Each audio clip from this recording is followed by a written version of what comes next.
True Grit, the movie starts with a young girl who was 14 years old in pursuit of the killer of her father, named Chaney. First, she identifies her father's body and asks why the services were so expensive. The man answers that creating a coffin is some kind of art and it takes time and chemicals. Furthermore, he didn't make it clear that the body was to be shipped. He tells the guy to deliver the body and also gives clear instructions on what her mother should be told. She asks to sleep there as she had nowhere else to sleep. As a sign to seal the deal, the mortuary attendant tells her that he was expecting more bodies which were being brought in from town. She speaks to the sheriff and asks why they were not looking for Chaney, and he tells her that Chaney was low on the priority list of killers. The sheriff advises her that she could hire a marshal to catch Chaney and also advises her on the best man for the job. She confronts him while he is in the toilet, but he could not conduct any business while he was in there. She then leaves to get some sleep, where the morgue attendant tells her that it is okay if she wanted to sleep in one of the coffins. In the morning, she heads to a stable shop where her father had already bought 2 ponies, but they didn't need them. She negotiates as her father's horse was stolen under his custody. She threatens to take him to court, but he agrees to pay $320 for all the damage caused and tells the girl to come back the next morning for the money. She then goes to one of her relatives who had her father's belongings after he was killed. She looks at the belongings and decides that she was going to carry the gun around. She then goes to court where the marshal she wanted to hire was being judged, as he killed a whole family, leaving 2 of them alive in the name of self-defense. Mr. Corgid continues to defend himself in front of the court, saying that it was not his intention to kill the boys, as it was all in self-defense. After the court hearing, the girl approaches him and rolls a tobacco for him and offers him a job, which was to catch Tom Chaney, and offers him a $50 reward after he catches him. The marshal didn't trust the girl to have the money and waves her off. When she goes back to Mrs. Floyd, she encounters a gentleman on the porch who is a Texas Ranger. In the morning, the Ranger smokes in her room and introduces himself as LaBoeuf. He tells her that he came from York County where he met her mother and told him to pass a message to her to get home. He shows her the picture of Tom Chaney and also identifies himself as a Texas Ranger. He tells her that there was a reward for Chaney as he killed a state senator over a dog argument. She tells him that she had hired the best marshal in the land to get Chaney and they were going to beat him to it, as she wanted Chaney to be hanged for the sin of killing her father and not killing the senator. The Ranger offers to go hand in hand with them, as they have the same motive, but she wasn't taking it. In the morning, she receives a letter from her lawyer regarding the horse and she immediately gets to the stables to collect the money. She then buys one of the ponies and names him Little Blackie. She also asks what they loved eating and the young boy tells her that all the horses liked apples and she rides on it to the marshal. She wakes up the marshal who was sleeping in a shithole and asks how long it would take him to dress up. The marshal changes the price to $100 as he had not agreed to the earlier agreement. She accepts, even though she thought she was being ripped off. She asks if they could depart that afternoon, but the man tells her that they will depart the following morning. She leaves the money on the table as a deposit. She prepares for the big journey ahead, and when she gets to the marshal, she finds a letter left for her. She then quickly runs with the horse towards the river where she sees the marshal in a company with another man who was the ranger. The man refuses to cross him over and decides to take him to town, as the marshal told him that she was running away. She hits the man with an apple and the horse responds bravely and even tries to cross the river with true grit and succeeded. The marshal smacks her for being disobedient, but the marshal stops him after he gives her a couple of smacks.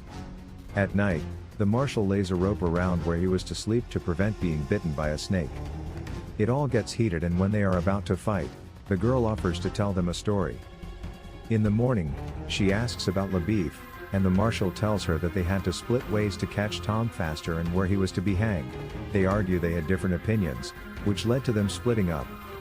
While in the forest, they continue with some shoddy conversation and they come across a man who was hanged high up a tree. They decide the girl should climb up and see if it was Chaney since the marshal was too old and fat. She climbs up and cuts him down to see if the marshal would recognize him. The marshal takes a good look at him and doesn't recognize him. An Indian approaches and takes the body as it was worth something. They continue with the hunt and they hear the sound of a gunshot, and the marshal assumes that the Indian was killed and there was someone on them. The girl tries to tell the marshal that they should double back on their track to confuse the guy following them, but the marshal tells her that the best thing to do was to wait for him. The guy seemed friendly and they ask him where he could find shelter and he directs them to follow the river and they would find shelter. They find the shelter but didn't know whether the guys inside were friendlies. He tells the girl to climb the roof and cover the chimney, which caused the smoke to fill the house, and one guy inside decides to shoot and the marshal shoots back, injuring one of them on the leg. They get in and find the guy was preparing a big meal. The marshal serves himself and starts asking about Chaney and his crew. The guy who was injured tries to give some information, but his partner tells him to keep calm, and when he continues to talk, the guy cuts off his finger and stabs him in the chest, which forces the marshal's hand to kill the man. The guy asks the marshal to bury him so that the wolves don't tear his body apart, and he promises to if the guy told him more information, and he tells him that they were expecting a gang which was part of Chaney's crew. They decide to sit in the dark and wait for their arrival. To their surprise, they see LaBoeuf, who had no information about the gang. They wanted to warn him but they were too late. LaBoeuf gets caught by the rope and they decide to drag him on the floor, just as Marshal intervenes, shooting them all but one lucky guy got away. They find LaBoeuf pretty hurt, bleeding out of his mouth. They still don't find Chaney among the dead guys. They spend the night and they wake early to continue with their manhunt. The marshal was completely drunk. It seemed like he didn't have a leap of sleep. LaBoeuf demands an apology as the marshal shot him, saying that he missed one of the guys and shot him. The marshal tries to defend himself that he didn't miss. He throws the bottle in the sky and tries to shoot it with no success. He complains that the bottle reflected his eye and even throws cornberry just to shoot it and prove his point. They journey through the jungle till nighttime. They continue to argue and LaBoeuf decides to leave and leave them. The marshal tells him that he has washed his hands about the girl's business and that they should leave together. The girl tries to beg LaBoeuf to let her continue the hunt with him, but LaBoeuf refuses, saying that the trails had gone cold and he was diminished. She tries to convince the man, telling him that she had chosen the wrong man for the job. LaBoeuf leaves. The following morning, the girl wakes up early and goes down the river to fetch water. She runs onto the man they were searching for. Tom Chaney recognizes the girl and was not worried even when the girl removed a revolver. She lied that there were 50 officers after him and she turned himself in. He even advises the girl to cock the gun before she decided to shoot. She shoots him in the hand, and without cocking the gun she tries to shoot again with no success. They capture her. The marshal tries to go after her, but the leader of the gang tells Marshal to go away with the horses and they will release the girl later or they kill the girl if he didn't obey his command. The gang leader leaves Chaney with the girl as they were one horse short. The girl pleads with the leader not to leave her with the girl, but the leader had made his decision. The guy tries to cut her tongue out, but LaBoeuf arrived just in time to save the girl. The marshal meets up with the gang head-on, but the girl thought the man's odds were low. He shoots them one by one, but his horse got shot, making him stuck.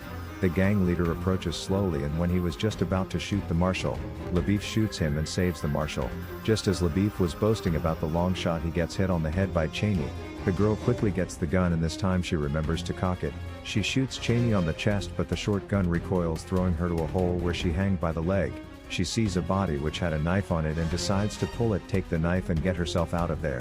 She pulls the body not knowing it was full of snakes. The marshal comes to save her, but she gets bit on the hand. The marshal tries his best, even stabbing the horse to get more power on it to at least get a mile further to save the girl's life. The horse became too tired and fell. The marshal shot it to end its misery and continues to carry the girl to the closest house where they took care of her. Later, after we meet her as an old woman who lost her arm, she tried to look for the marshal to give him the remaining $50 she owed, but she finds out that the marshal died 3 years earlier. Kindly like, share and subscribe to support this channel.